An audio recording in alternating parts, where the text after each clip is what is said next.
Welcome to the Commentary Magazine Daily Podcast. Today is Tuesday, June 9th, 2026. I am John Podhoretz, the editor of Commentary, extending to you our invitation. First-time readers, first-time subscribers, go to commentary.org/offer, and you can subscribe to commentary.org, and the Commentary Archives for $19.95 a year. That's $19.95 a year, savings of 80%.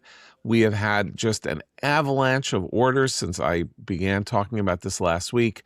Join the throng. It's exciting. You're never going to get an offer like this again. Commentary.org/offer. And we are excited today to discuss our bipolar reaction to yesterday's news with senior editor Seth Mandel. Hi, Seth.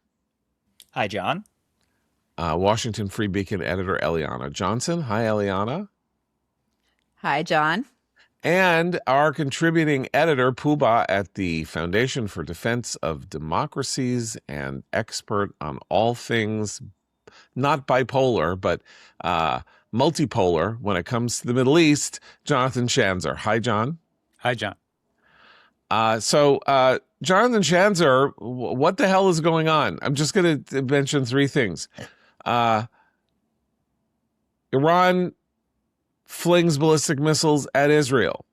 Israel shoots them down, 10 of them. Trump says publicly, I'm telling Bibi not to retaliate. Israel retaliates with what appear to be phenomenally effective, very pinpoint targeted strikes on various locations in Iran, which we will talk about. Then Trump doesn't say anything. Then J.D. Vance says, I just don't think people understand how close we are to a deal. Trump says, we're so close. We're so close to a deal. Boy, what a deal it's going to be. It's going to be a great deal. Meanwhile, reports start coming out that maybe the head of the Iranian Revolutionary Guard Corps, Vahidi, was killed in those strikes. And another report, which seems to be unsubstantiated, that the Iranian regime or the Iranian leadership has lost touch with the Ayatollah Mojtaba Khamenei, meaning implicitly that he too might have been killed in these strikes. So we have a phenomenal deal coming up. We are just phenomenal. Meanwhile, we might have decapitated the Iranian, or Israel might have decapitated the Iranian regime again. Trump doesn't want to fight. Israel fought, did good things. What message are we going to take from this? What the hell is going on? Okay, so, I think first order of business is the Islamic Republic has been trying to tie Lebanon to the ongoing negotiations about a possible deal relating to the opening of the Strait of Hormuz and the end of conflict. You may recall that the Lebanese government rejected this, the Israeli government rejected this, and then we began to have these ongoing discussions at the State Department, presided over by National Security Advisor / Secretary of State / 5 other jobs, Marco Rubio. And it still is going pretty well. And I think it was a positive that we were keeping the Iranians out of this. Now, then you have this escalation by Hezbollah. They start firing what we call FPV drones, these first-person view drones, some that are attached to fiber optic cable, which means that the Israelis can't jam them, can't deny them. And so they started actually doing some real damage to IDF soldiers, killing civilians, doing damage, and the rockets too, right? So the Israelis, after a while, they just had enough. And they start really taking it to Hezbollah. They attack Hezbollah in their stronghold of Dahia in the southern suburbs of Beirut, hit some sort of command and control center and maybe some other important assets. That's where the Iranians say, no, we told you that Lebanon was part of our ceasefire deal. And so we're angry, and we're now going to try to exert some influence and pressure on Israel for this attack. And that's when they fire the missiles. Now, the Israelis immediately, they put refueling tankers in the air. That was that happened within minutes of the strikes. In other words, they were preparing for an attack. then Donald Trump gets, I guess, first on the phone with Barack Ravid, who I still don't understand how this guy from Axios continues to get access to the president. It boggles my mind. But nevertheless, his message immediately was Donald Trump says, Bibi has to stand down. I don't know exactly what happens there, but, and then Trump, by the way, goes out and says it publicly that Israel is not allowed to attack. There is a conversation that ensues between Bibi and Trump. I don't know exactly what happens there, but apparently Bibi prevails and is authorized, or at least Trump agrees to the idea of a limited strike, 15 different targets. And as you noted, John, there could be some serious damage done to the whatever's left of the Rump regime in the Islamic Republic. They hit targets in Isfahan and in Karg Island and in Tehran. And, I will just say here, the Israelis had a couple of months to prepare their target bank, meaning these were going to be meaningful targets. And we don't know everything that got hit, but, I'm going to assume that everyone had meaning and everyone was painful to the regime. And I'm hoping that Vahidi and Mojtaba, Mojtaba may no longer be a cardboard effigy, but could just be toast, which would be, I think, good news. But so the message is, and then just to finish off the episode, the Israelis attack, the Iranians say, we're done. Our response to Israeli aggression, in air quotes, is over. And then the Israelis promptly afterwards begin striking Lebanon again, which they have done over the last 24 hours against targets across Lebanon, hitting Hezbollah. If you ask me, if I'm giving grades out from this episode, Trump, I got to say, initially probably failed. I would probably give him an F for his initial response. I give him now a B+ for coming around, but he had to. I'm not giving him full credit for this because he was a reluctant participant and he didn't understand that by telling Israel to stand down, it was essentially telling the entire region that, hey, I want a deal more than I want your security. I want a deal more than I want to stop Iran from projecting power all over the region and terrorizing the Middle East. Bibi prevails, launches these attacks. They're effective. And the key takeaway, which I got to say, I'm pretty happy. I mean, so Bibi gets like an A+ for this. The message to the Islamic Republic is what happens in Lebanon stays in Lebanon. Iran doesn't get a vote. And right now, the Islamic Republic appears to be chastened. They're not responding to Israeli strikes. In other words, it looks like, for now, that the Israelis have carved out a space so they continue to take it to Hezbollah, even as Trump continues to negotiate with the Islamic Republic. I think this is giving Trump leverage. I think the more that the Islamic Republic, as their leaders get whacked, as the economy continues to just contract because of our economic campaign, and as Israel takes it to those proxies, Iran just looks weak across the board. I like where we are. Seth.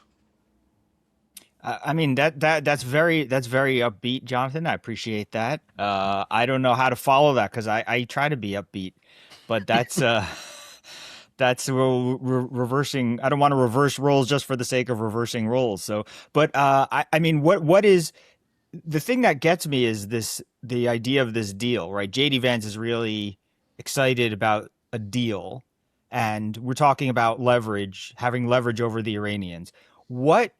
To me, it's always appeared that there is no deal on the table and never will be that would be palatable to the situation, which is that the United States is the world's superpower and Iran is a rogue state that needs to be dealt with and set aside and go sit in the corner, with a cone-shaped hat on.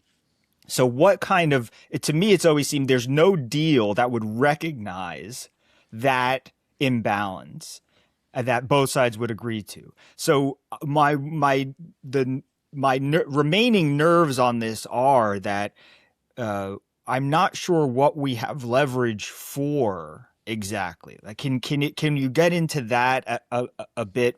If we're building leverage, what is it? What kind of deal could possibly not make us slap our foreheads at the end of this? Well, that is, look, I mean, I think you're right to point this out. And I think that is an important question that we don't know how to answer, because that is pretty much all in the head of Donald Trump and maybe J.D. Vance and I guess Marco Rubio and certainly Stephen Witkoff and Jared Kushner and a handful of others. The question is, do we continue this pressure campaign, economic pressure primarily, although augmented now with, maybe occasional Israeli strikes, and maybe some covert action that helps the people of Iran begin to rise up, or at least to organize again? Are we trying to bring down the regime? Are we trying to just get them to capitulate on all of the things that we want them to capitulate on? Or are we doing JCPOA 2.0? And I do think that there is a legitimate question out there that we can't answer at the moment. I mean, we could be heading down the road for another agreement, and an agreement with the Islamic Republic is not worth the paper that it's printed on, if there's even paper involved, right? It could just be some sort of like, we all declare and everything's okay and nobody signs anything, in which case Israel might have struck their paper factories, from what I understand. Right. Delivering a debilitating blow to their defense industrial paper base. But yeah, I mean, I think the big question of diplomacy and whether there's even, is it futile? And should we be doing this, or should we just be trying to deliver that death knell to the Islamic Republic? And here again, I've got to reinforce this. The Israelis continue to give America leverage. And after last week and the apparent spat between Bibi and Trump and all the talk, all the reporters that I talked to yesterday were, everybody sort of spun up on this idea that Bibi snubbed Trump, that Bibi, it was like a backhanded slap at the president. And look at the tension. I got to say, there may have been tension for a few minutes, but what the Israelis did is they handed Trump a victory. They gave him more leverage right now to weaken the regime. When the regime is in worse shape, this is a good thing for the United States as we're trying to open up the Strait of Hormuz.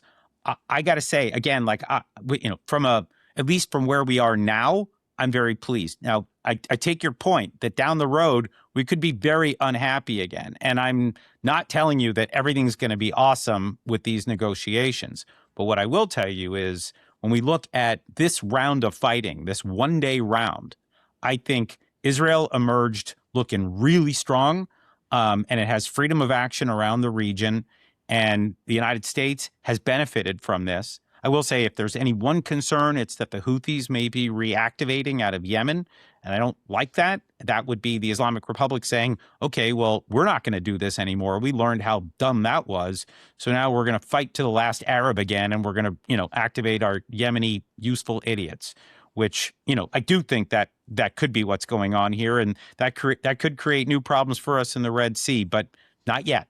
Not yet.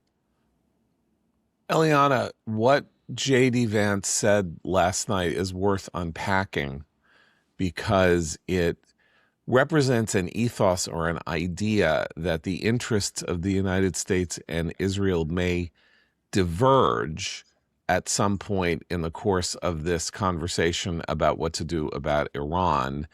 And it sounded as though Vance would like it if those interests diverged, because implicitly the United States would be delivering a message to Israel that it's not Israel's puppet. The reason I say that is, I'll just quote what he said.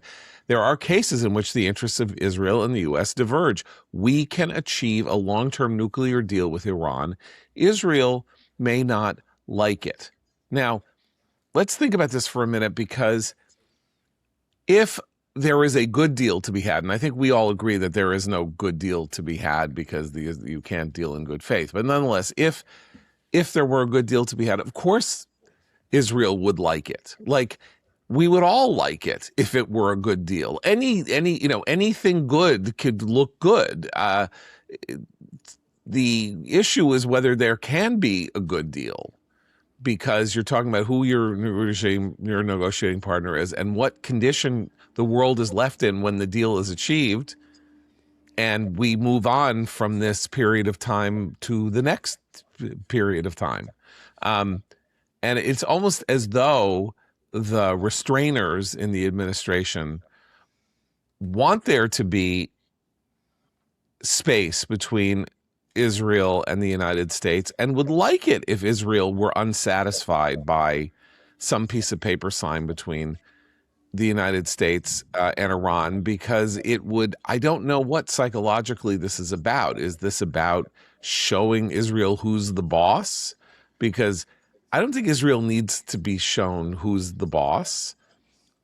Bibi has made it very clear that Israel is the junior partner in this war, but that obviously, as Marco Rubio himself said on Saturday, you would be an idiot if somebody, shot at your territory and you didn't respond. Iran reopened the front against Israel.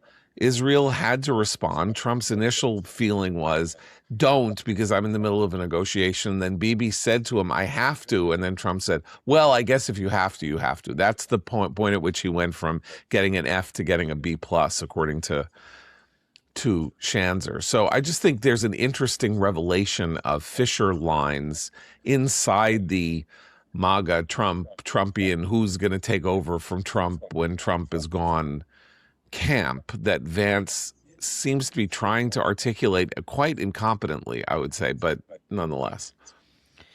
Yeah, I think there are two aspects to what he said. First, if the interests of Israel and the U.S. diverge, well, in whose estimation do they diverge? There are a lot of different, points of view on that. There's no objective perspective on that.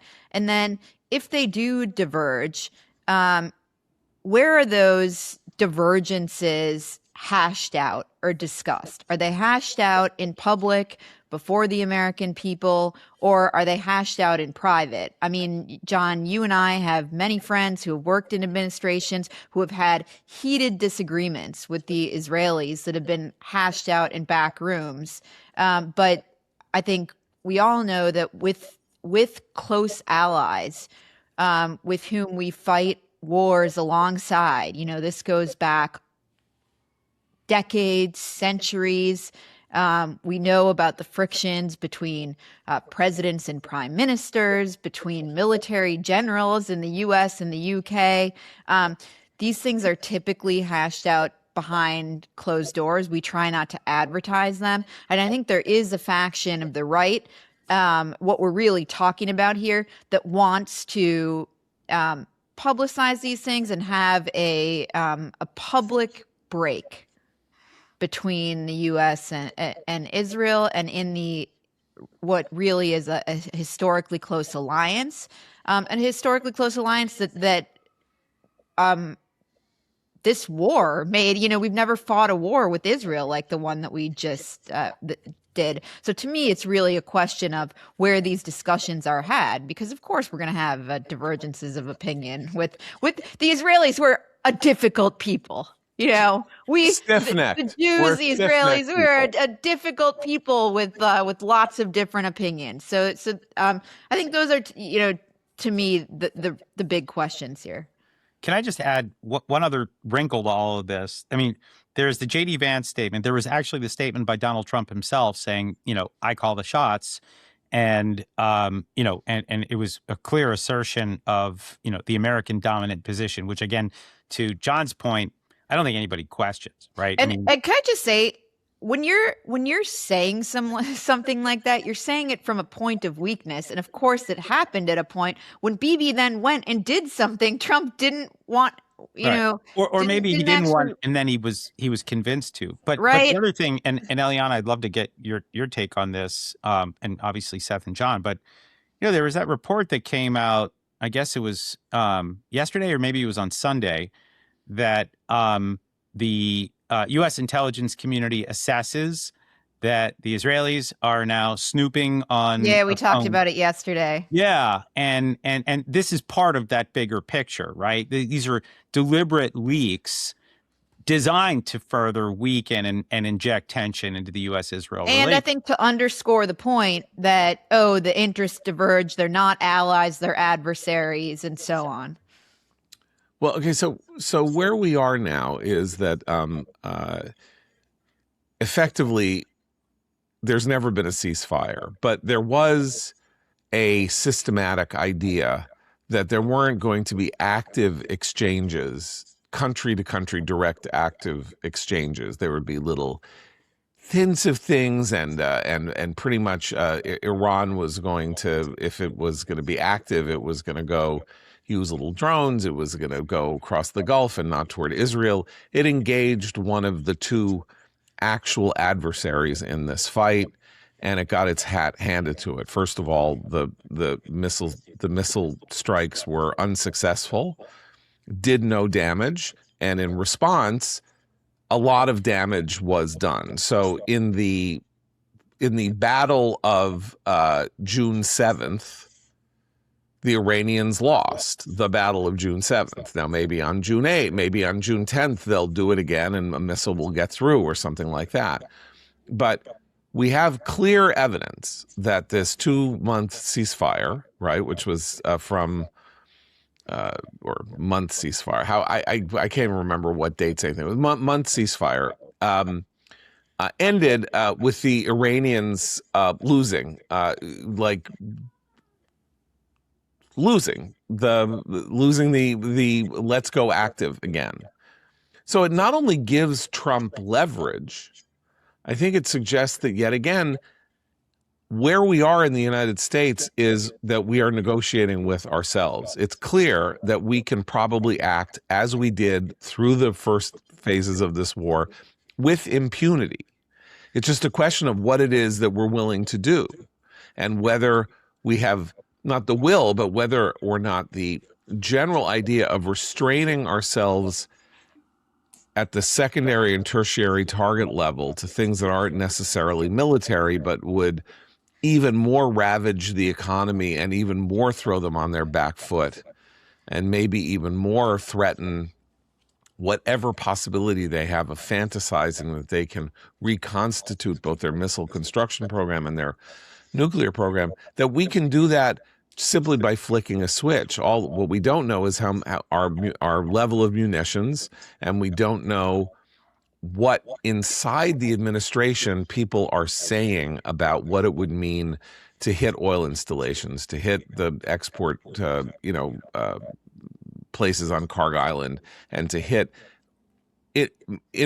dual use infrastructure inside Iran that would make life difficult for the Iranian people, and that we're still seem to be operating on the idea that we want to make it possible for the post-Iran Iranians to get back to living whatever we think is normal life for them. And it's like the Rubicon has to be crossed where Trump says to himself, there's nothing to preserve. There's nothing to save. There's nothing that's worth our saving. We need to show the world that we started this war and we're going to win it, and we need to take the steps necessary to win it. And we sort of know what those are, and we're choosing not to do it. It's not because we're afraid of Iran. We're not afraid of Iran. We're afraid of us. And that's a very weird place to be, it seems to me. Yeah, I mean, it is weird. Although, I mean, I have to say a couple of thoughts in response. One is, I still think that if Trump is patient, and we all know that is his greatest attribute, but if he's patient, I think there is a world in which the Iranian economy collapses in not a lot of time. And what I mean by that is in a few weeks, a few months, which is not a lot of time, relatively speaking. I think the problem up until now is that everybody keeps demanding, like, well, we're a superpower and we should just win this thing, and it should happen with a bunch of big booms and explosions, and we bomb them, and then they somehow raise the white flag. I think this will be a process, not an event. I think that you're going to see the unraveling of the Islamic Republic economically. Already militarily, it's severely degraded. Politically, I think, it's in really bad shape. And now with the top leaders, maybe again, having been taken off the board, we're going to still see further deterioration. And that this could be, this could be Trump's finest hour. It could be actually stretched into multiple hours, but it's not a bad way to end this thing without expending additional munitions and without having to put American troops in harm's way. Just keep, run the course here. The other thing that this is just sort of an update on the munitions thing. I know we talked about it last week. My understanding is that it's not the offensive munitions that are the problem. It's about, when you have thousands of drones and missiles that are hitting the surrounding Gulf states. That's the concern, because they're finite, right? And there's just only so much of that we're willing to continue to deploy. That, I think, is actually the greatest problem for the U.S. right now. As we call ourselves the arsenal of democracies, which is interesting because we're actually not defending democracies here. We're defending, autocratic dictatorships across the Gulf. But they're important for us because they provide oil, and we need to keep them safe. But I think that is really the primary concern. But so if you can keep the fighting to a minimum and just continue to sap the economic, political, and military power of the Islamic Republic by not doing much, it's sort of like the more they struggle, the more they lose power. And that should be, I think, and I know Trump doesn't love to articulate plans. He doesn't like to put it out there like, here's the Trump doctrine or the Trump policy. But I think de facto, that's what this is. He just doesn't want to say it. How much do we have to listen to the Gulf states for the, like, we've talked about what Israel has to do and the patience Trump has to have, but how much influence over the course of events do the Saudis have and others, in the Gulf? We saw last time, how the Saudis and Kuwait said, if you're not really going to defend us, then you continue this war. And so is it even really about Trump and Bibi, or is it about MBS? Like, he's the guy that goes unnamed in so many conversations here, but should we worry about having our hands tied by the Gulf states? Should we worry about their lack of nerve and their getting tired of this, and maybe the Arab street poking its head out and saying, what are we doing here? That sort of thing. I don't know if I'm worried about the Arab street, but I will say, and I think you put your finger on this. Look, Trump is listening to a lot of different people right now. He's got, the sort of the isolationists, in one ear, and he's got the interventionists in the other. He's got the Israelis in one ear, and he's got the Gulf states in the other. I think the Gulf states are the ones that, I think they're vacillating. I think they continue to lose their nerve. I think Trump is trying to figure out, look, he's thinking about legacy, but he's thinking about his presidential library. He's thinking about a bunch of different things right now. And I think the Gulfies are important players for him. And if they're nervous, and they are nervous, they were born nervous, they are a skittish bunch, and they don't have a policy. They're trying to survive knowing that they're weak. And so they continue to sort of flit about without any clear guidance for the president. Now, I do wonder, after yesterday, where they're like, oh, you know what? You just stood up for the region. You're not allowing Iran to project power all over, the Levant and beyond. So, hey, good work. Keep it up. And, this could be like the 1 or 2 days where they're happy. But in another couple of days, I would not be surprised if MBS is like, you know what? I don't like this anymore. You need to end the war. And I don't care what the terms are. And I think that's what Trump is. Those are the kind of mixed signals that he's getting from here, from there. By the way, it does, don't even get us started on Europe. He's getting a lot of voices telling him, shut it down.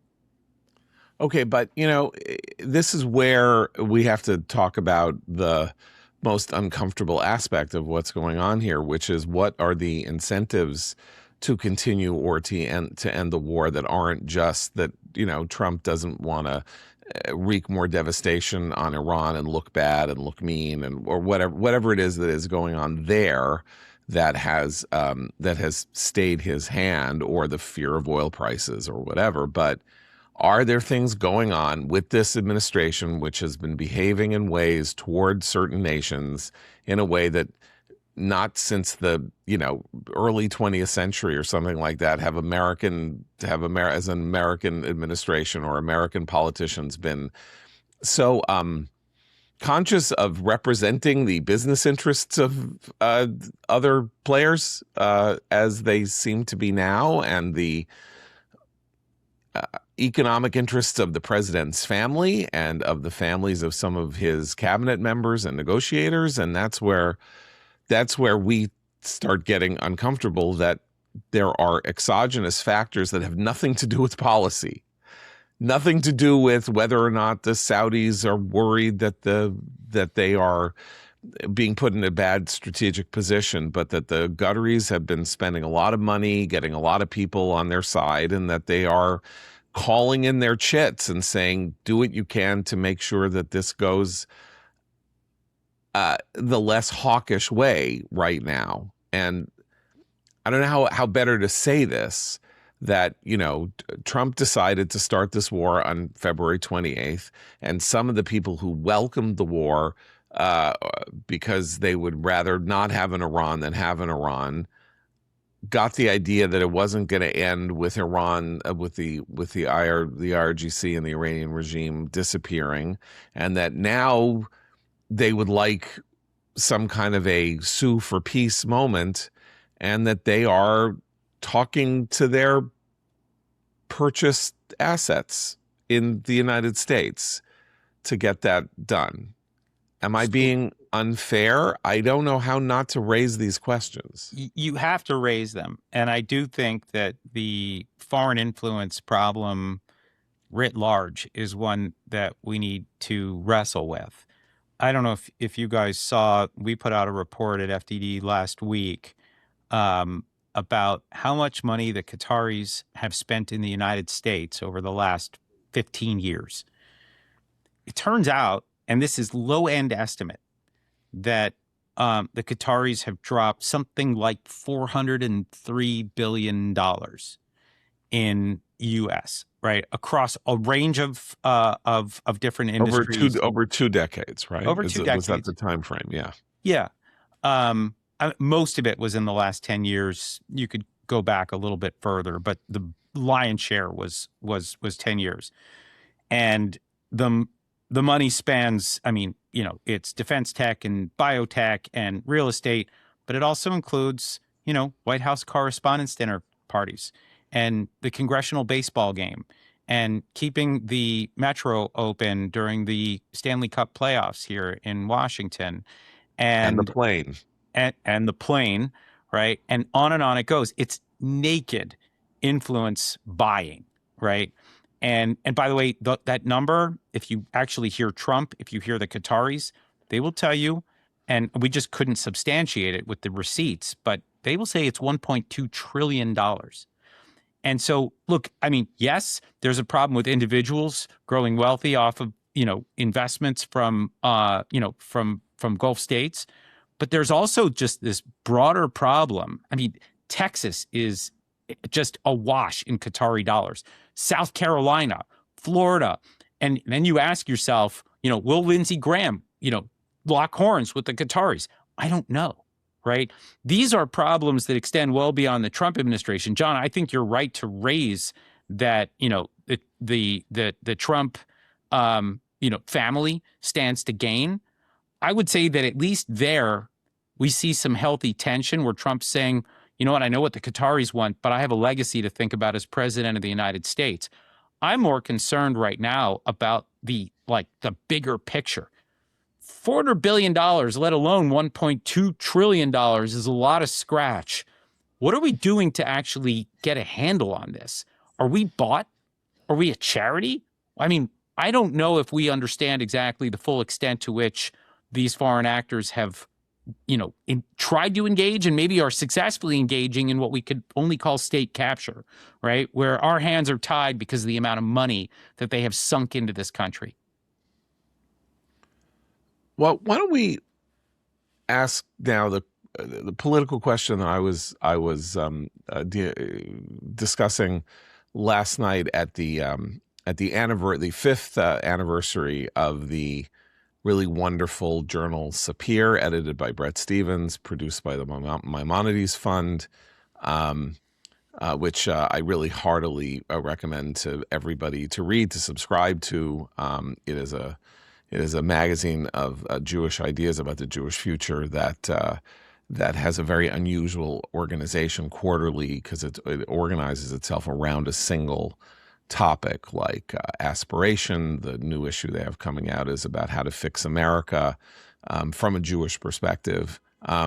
Anyway, so there were a bunch of people in the room and a lot of people at the table, and the question was, politically, what does this mean? What is going on right now? What does this mean for the coming Israeli elections, which are in 4 months?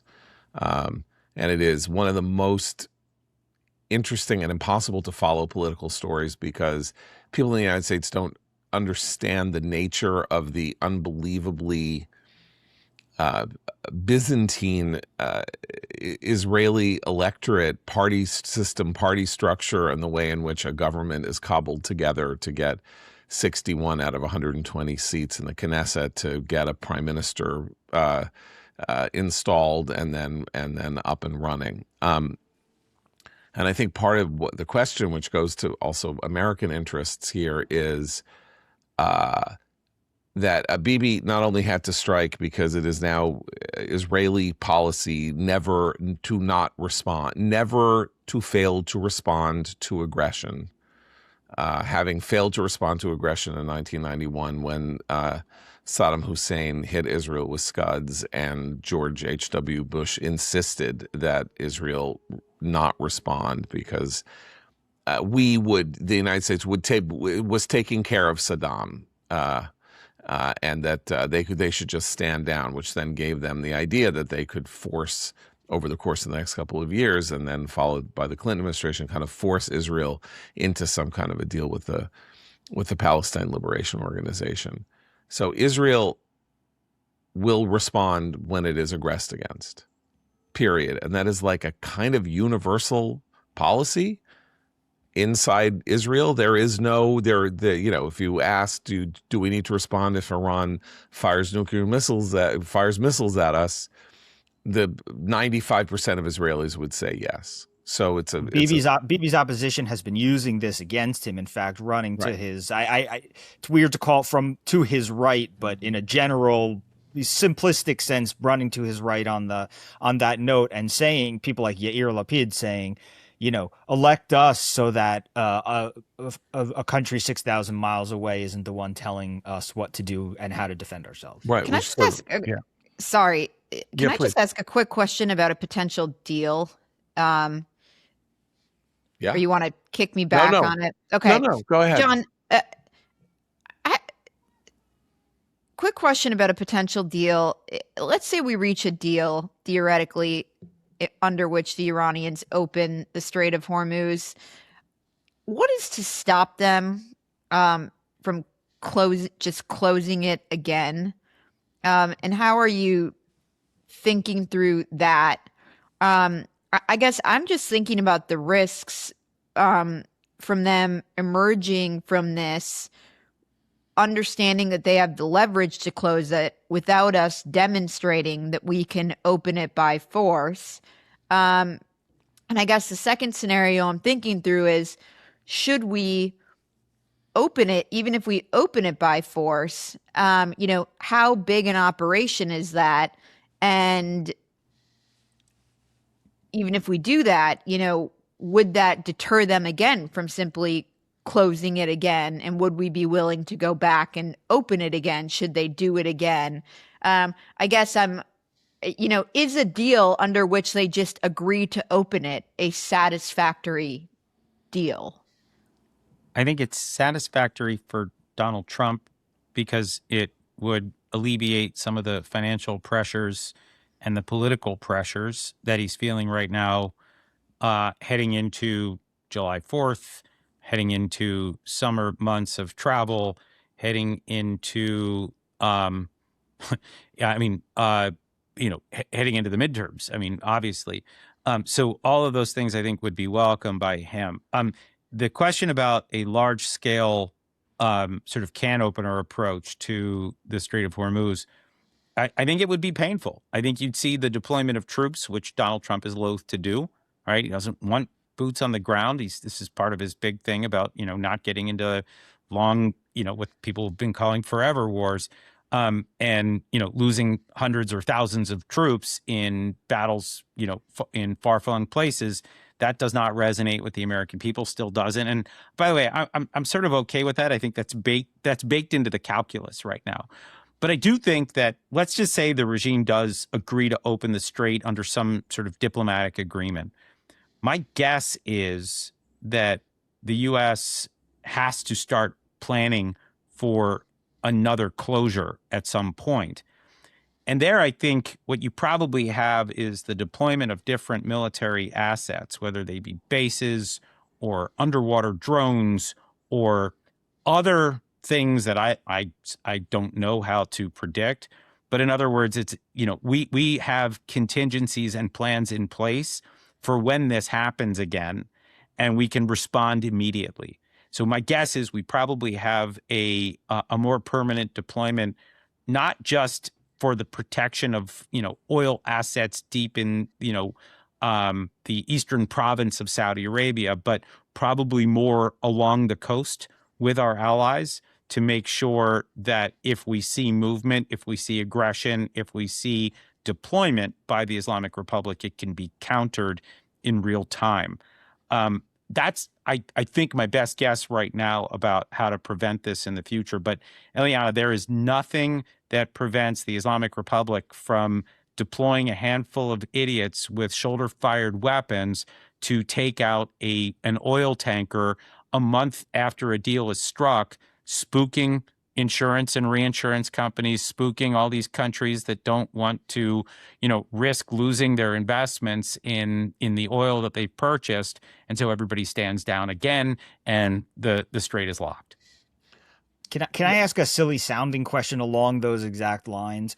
The other day when Israel struck back, one of the targets was, this was the early Monday morning, one of the targets was a drone warehouse storage facility, something of like in Iran.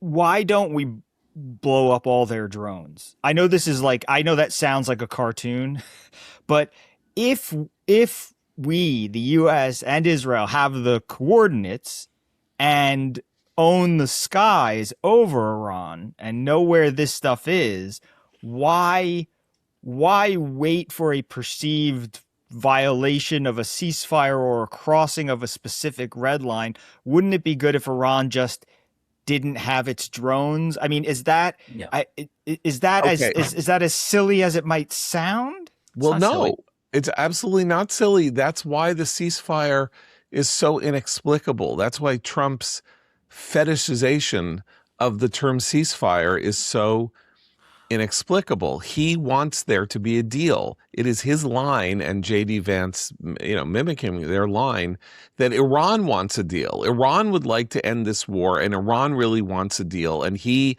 is trying to do what he can to facilitate the deal making by taking the pressure off Iran in the way you're talking about, with our aggression, to make it clear that we're negotiating in good faith to end this thing. Okay, but let me the counter to that is this. And by the way, I mean, I do think that what you're saying is logical and makes perfect sense.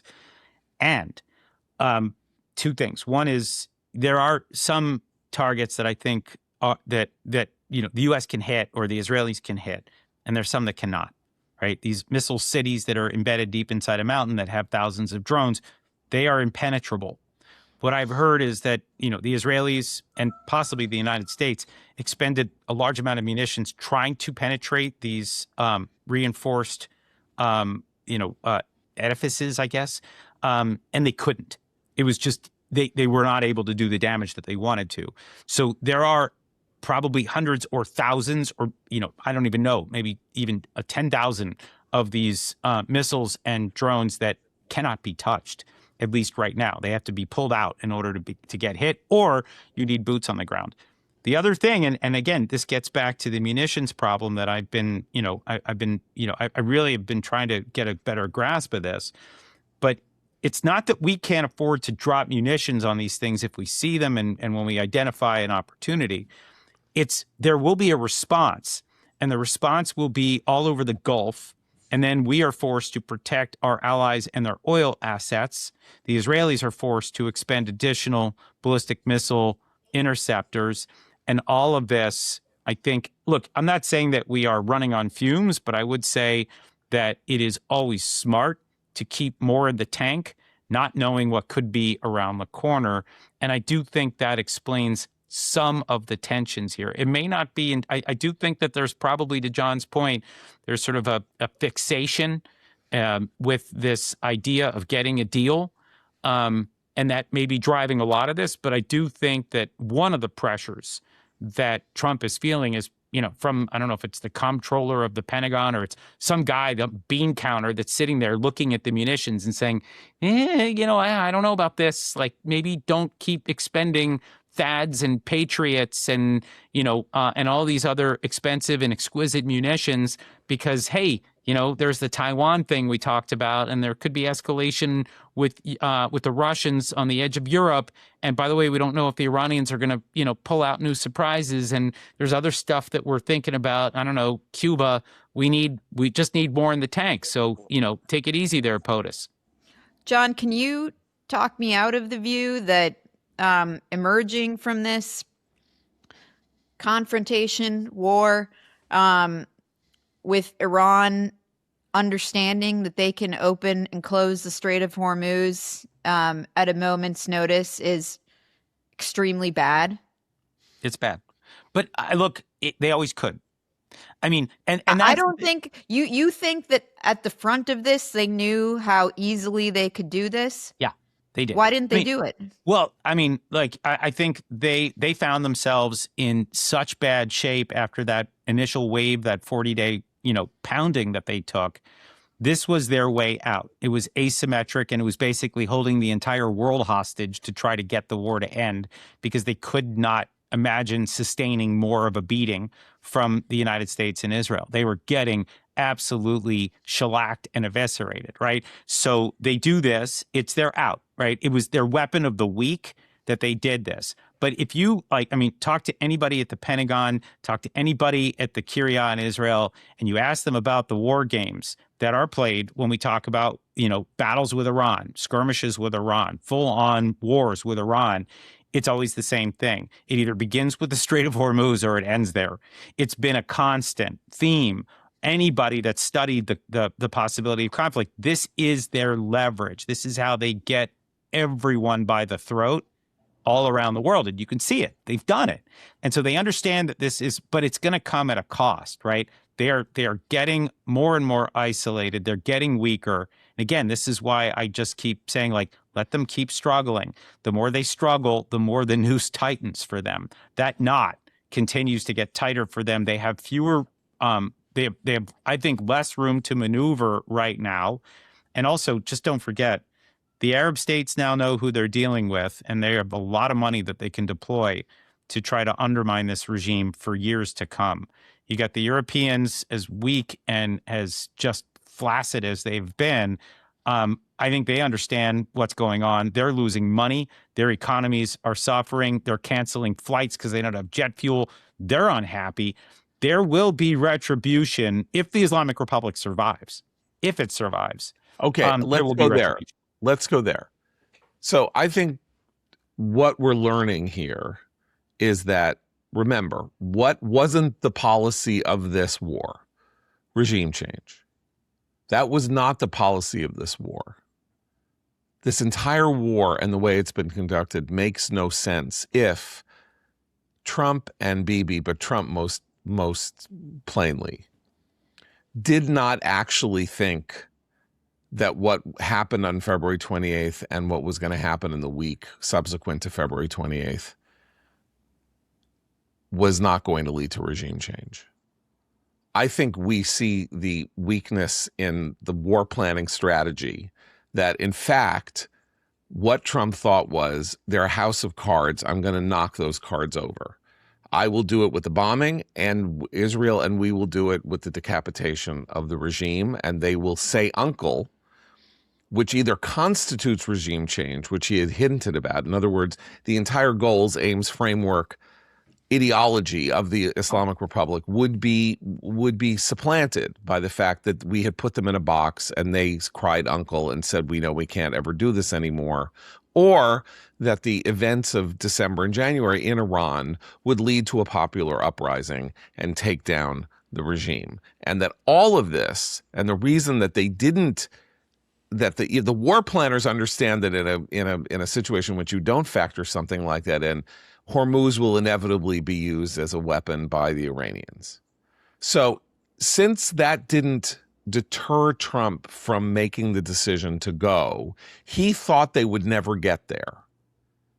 He thought either they would never get there or, and this is also an important point because it gets to the whole geopolitical thing that you're talking about, or that the entire world would say you can't do this, and the Europeans would send ships over, and others would participate in an international effort to keep the Strait of Hormuz open because it's more important to them in a weird way than it is to us. And he did not anticipate, or we did not anticipate, just how either weak they are or how little they would be willing to participate in any effort that the United States made to deal with the Islamic Republic of Iran. And so the playing the game of not saying you're going for regime change ended up being the net loser geopolitically.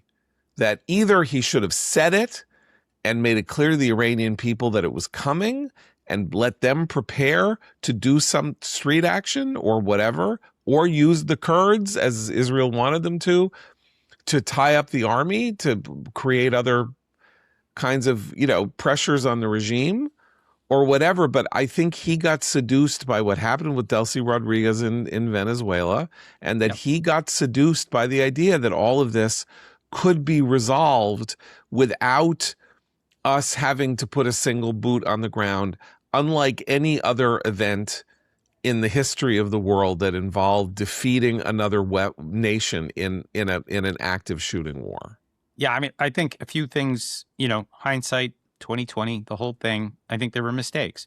Big mistake number one, don't pick a fight with Europe on the eve of a war with Iran, right? Like, if you actually want them to come and help, then maybe don't start talking about just, conquering Greenland and pissing off all of Europe. That was not the good, that was not the prelude to an alliance that would come to your rescue if we found ourselves in hot water. I mean, I think that's number one. Number two, how did we not fix the Strait of Hormuz problem up front? Incidentally, I don't know if you saw, but the French and the Brits are saying that they've now volunteered to clear the mines from the Strait of Hormuz after the war is over. Like, great. Thanks a lot, fellas. Way to be there when we need you. Right. But okay, we did not anticipate. I don't know who did not anticipate the Strait of Hormuz thing. But again, every war game would have told you, get in there up front and clear it out and make sure that it stays open. We didn't do it. I don't know why. And then, I think to your last point, regime change still must be the only thing that we go for here. It shouldn't be a deal. It shouldn't be some sort of clever formulation that probably won't stand the test of time, or a transition of leaders in either country. Not Are you smart. suggesting that Mahmoud Ahmadinejad is not the answer to this? I think he's suggesting that because apparently he was captain that he bailed. Yeah.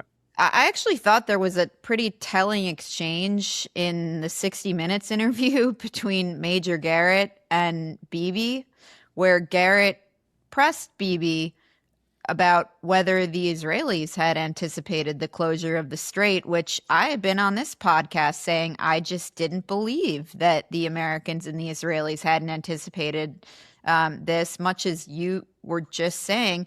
And Bibi's answer read to me like he had not really anticipated that. I thought he essentially conceded that in that 60 Minutes interview. I think he had to and say I thought that was the most newsworthy take out of that. But I interview. think that's just to get to my quick point here. I think they thought the regime was going to fall, and Yeah, that this secondary move wouldn't happen because they wouldn't have time to do it before yeah. they basically crumbled, kind of imploded. Yeah, well, I Here's thought the that was a alternative, pretty though. telling moment. Yeah. Yeah. Here's the alternative to that, though. It could have been that the Israelis said, hey, you know what? Strait of Hormuz, gotta take care of it. It's going to be a problem. American war planners say, yeah, we'll get to it. Don't worry about it. And then the Israelis are like looking on afterwards going like, ugh, and he can't, Bibi can't say, well, we told them and they didn't do it, right? I mean, for anybody, the Israelis have studied the Iran problem. I know the Pentagon has too. Again, I find this whole thing just to be really curious. I don't really understand how we left that off the war planning priority list. I feel like somebody at some point later on is going to have to explain this. It'll be a fascinating article that, pins it on one guy that just was like, oh, I was supposed to do that. My bad.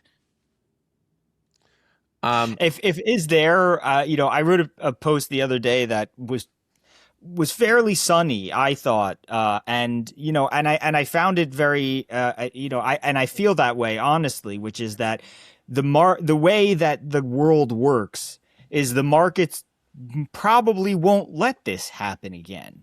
Right. I mean, I've sort of come around to the idea watching the alternatives being proposed and built. The Saudis have the East-West pipeline, and they're talking about putting a second one alongside it. The UAE left OPEC for a reason, and all these things, talking about overland routes and whatever. It seems to me that the Gulf states, purely out of self-interest, will not that the Strait of Hormuz will never be this valuable again. Is that too sunny? Can I just tell you, it will not, and it already isn't. We're already seeing, because people need to make money, right? So you have oil that's being diverted already from the Gulf to the other side of Saudi Arabia. You have, you've got pipelines that are in the works that are being expedited. This will not happen again. Now, it may not be all 20% salvaged if this happens again, but maybe it's 10% of the world's oil. Maybe it's 8% of the world's oil that gets blocked up in here. Enough to keep the markets from freaking out and giving Yeah. people time to work around it. And so the Kuwaitis are going to be looking to send money overland to Europe. The Iraqis may send oil through Turkey. Right. And you're going to see more and more of this. And it's a good thing. It's going to rob the Islamic Republic, if it's around, of its leverage. But in general, you don't want these choke points. You don't want, especially when you've got bad actors presiding over them, you're going to need alternatives. So Rich Goldberg at FDD I was just hearing him talk about this the other day. He's really sharp on energy, and he's been talking about all the different plans that are in place. And yeah, in another year or two, the Strait of Hormuz is not going to be the thing that it is right now. And that is a good thing. This is capitalism at work. And, I welcome it. It's how canals got made. Yeah, literally. I mean, the reason that the 19th century and early 20th featured the building of canals was when you don't have a waterway that's open to provide free transport, you literally make one happen through, innovative construction. Like the Suez and Panama canals were major industrial events in the history of the world because they allowed transit from places that were unreachable to another place that was unreachable. We're talking here about an almost reverse canal system in which overland and underland systems are going to make the Strait of Hormuz obsolete. That this has at least given the world the understanding that it's been playing foolishly with the idea that this very easily choked off piece of oceanic real estate could be allowed to remain sort of unmolested until it got challenged. That said, what we have here, I think, and this sort of concludes this conversation, this is a time of testing for Trump in the sense of his ultimate seriousness, which is he is hewing to the line that there is a deal to be made, that they have an interlocutor who wants to make a deal, that they want the war to end, and that they're dotting I's and crossing T's. I don't think any of us believes this, in the sense that I don't think we see any evidence that there is an interlocutor, or that if there is, that person really represents the regime. It may be kind of like a weird, shyster, who is arisen as a kind of, false negotiator to play this role. But either they'll strike a deal, in which case it won't be a real deal, and then it'll all fall apart anyway. Or does he have the sang-froid to do what Jonathan is talking about, which is he doesn't want to go back to kinetic war, but he can pursue a very, very, very savage policy of economic murder of the regime but it's slow choking. It's like you got your hands around the neck and you're choking them slowly and slowly and slowly and slowly and slowly and slowly, and they're screaming, yelling, and they're flailing their arms out, and that at the end of that, what is the purpose of doing that? Regime change. Correct. We're talking about the regime imploding and something new taking its place. It could be just simply capitulation. Right. That could be the alternative. Right. But I got to say, you're right. The optimal outcome here is regime change. Just got to say the quiet part out loud. We just don't say that in Washington. It's because such a dirty term, right? We just don't say it because, gosh, Iraq, Afghanistan. We're not supposed to say those things. Yeah. But just because I've written about this for you, John. I mean, the idea that it failed before because we had a bad model and we put trillions of dollars and thousands of troops, in harm's way, doesn't mean we have to do the same thing again. You can do regime change without putting boots on the ground and wasting blood and treasure and all that stuff. This would be the way to do it. Say it out loud. Say it out loud. Jonathan Schanzer, as ever, thank you for your insights and your wisdom, and the fact that you are sounding uncharacteristically cheerful. For now. Get back to me in a week. I'll let you know. Seth, of course, writing cheerful posts. Eliana, cheerful as ever. Eliana, you have anything for us just to go out on a slightly comic? Do you have anything for us on Graham Platner? I think you've been doing some fun work at the Free Beacon on Graham Platner. I do. Our lead story this morning is on Graham Platner's smearing of the lone survivor Navy SEAL Marcus Luttrell, describing his story of survival. His 3 fellow SEALs were killed in Afghanistan on their mission called Operation Red Wings, where they were in Afghanistan in 2007 on a mission to kill a Taliban leader.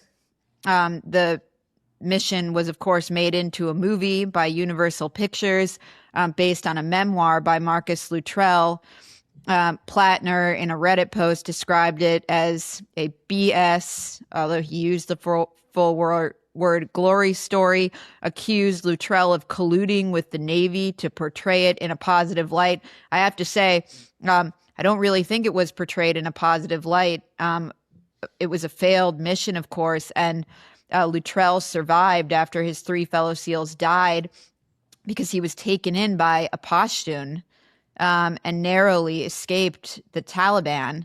And he accused Luttrell of lying and promoting war porn and making up aspects of the story. But I think it's pretty clear that Platner, after he returned home, routinely smeared his fellow combat veterans and is a deeply damaged, embittered man who is mistreated his fellow combat veterans and many women. So that's in our lead story this morning, alongside stories about the operatives, the incompetent operatives who promoted him and failed to turn all of this up in their vetting of him. These socialist operatives, Daniel Moraff and Leanne Fan, who sat in the wall with the Wall Street Journal over the weekend and said they paid a lot of money to a firm to vet him And lo and behold, for all this money, they did not turn up much of his comments in these Reddit posts over the past decade and a half, nor did they turn up his Nazi tattoo. Well, this follows, as you sort of allude to, the Of course, attack the on Chris primary is Kyle. today. Yeah, Oh, the yes. primary say, yeah, the His attack attack, on Chris Kyle, who was the center figure in the American Sniper. American Sniper, who was murdered stateside. By someone with PTSD when he went to Right. a shooting range with him. And I think perhaps the most disgraceful attack was his attack on his fellow veteran, Teddy Daniel, who exposed himself to enemy fire to try to divert the enemy and save the lives of his fellow soldiers. And Platner said he deserved to die. I mean, for so doing that. that's three heroes whom he has trashed. I feel like, and I mean, maybe Eliada, you have the more on this, but I feel like we haven't heard defenses of Platner from Zero. his military buddies. Right? Does that strikes me as telling? Does that strike you as like in a story like this, wouldn't you normally be able to come back with buddies you served with who are like, this guy is the guy I want with me when we're under fire and we're foxhole. not seeing? An open question to me is, it's true on both sides. We have not heard, and it's sort of reminiscent of the John Kerry campaign in 2004. We have not heard members who, Marines who served with him speaking up in his defense, which is really what you'd want to hear. Nor have we heard folks who served alongside him saying he was really terrible. That sort of speaks for itself. I think his words speak for themselves, but that is a mystery to me. Well, yes, the primary is today, and with Janet Mills still on the ballot. I mean, he's obviously going to win. It would be interesting to see whether Mills has an unexpectedly strong showing in defeat. I mean, she is going to lose, but it could be very suggestive of what goes on in November if a substantial number of Democrats turn out to the polls to vote against him. Just to cast protest votes, and show they're not going along with this. And one thing it's worth just mentioning briefly is a former Platner campaign aide by the name of Genevieve McDonald wrote an op-ed in the Washington Post yesterday. It was published last night. It's probably in the hard copy paper today, saying that she resigned from the campaign because she felt continuously misled by Platner about his past, about the extent of the damaging information out there about him,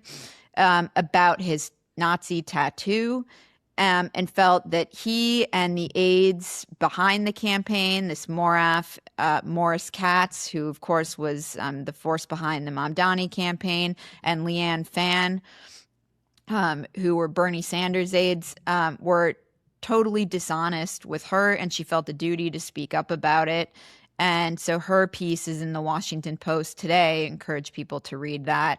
I think it's quite revealing, and she's encouraging Maine voters to cast protest ballot. She herself is a Mainer, a resident of Maine, and plans to do that.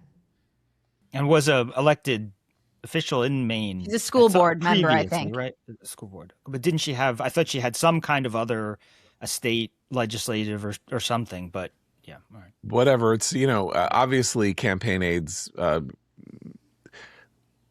campaigns are very heated, emotional places to work, and people, get boxed out or they quit because they're angry at how they're treated, and then they go off and they drop dirty dimes on their rivals, in game playing. This seems to be a slightly different story. She was actually the first, before the Totenkopf tattoo, she was like the first person to say, this guy is making me very uncomfortable. Not personally, but like just in general.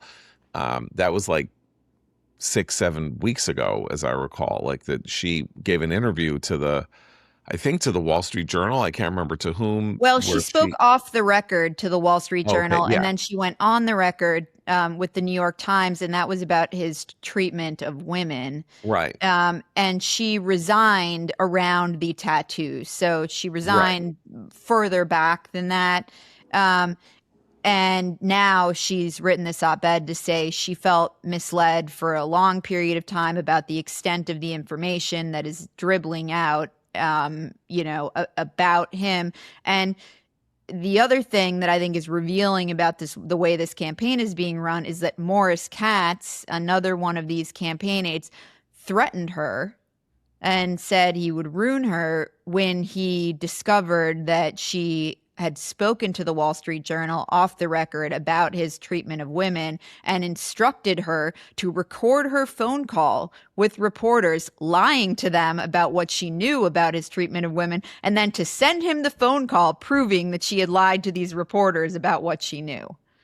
It sounds like also the campaign was it was a sort of hostile takeover by the national Democratic mercenary operative collective, in a way. Like Genevieve, as you said, she's a Mainer.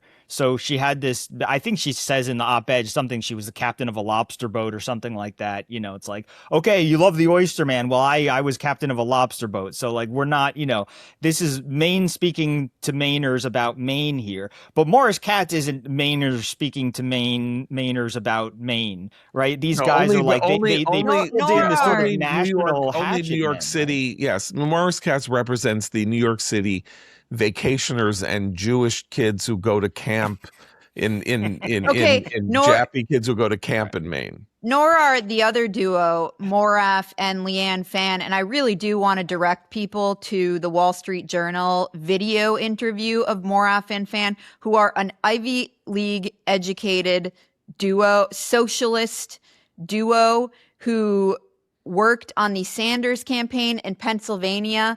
And Moraf was the campaign manager of Summer Lee, the squad member who voted against on like October 8th, the House resolution expressing support for Israel, and then made headlines when she went out to campaign for Abdul El Sayed in Michigan and said the enemy is the, quote, upper class. So these are the cast of characters behind the Platner campaign. They are the Democratic Socialists of America who have handpicked, the squad members and Zohran Mamdani and all of the lunatics who are dragging the Democratic Party into the anti-Semitic ditch. And what's their group called? It's like Fight Group, Fight Club, Fight something? Fight Agency is Morris Katz's. Yes, yeah. Morris Katz's campaign agency. Yeah. All right. Well, we'll be back tomorrow. On that happy note. On that happy note, we're also a fight agency here, but unlike Morris Katz, we're nonprofit. So for Eliana and Seth, I'm John Podhoretz. Keep the candle burning.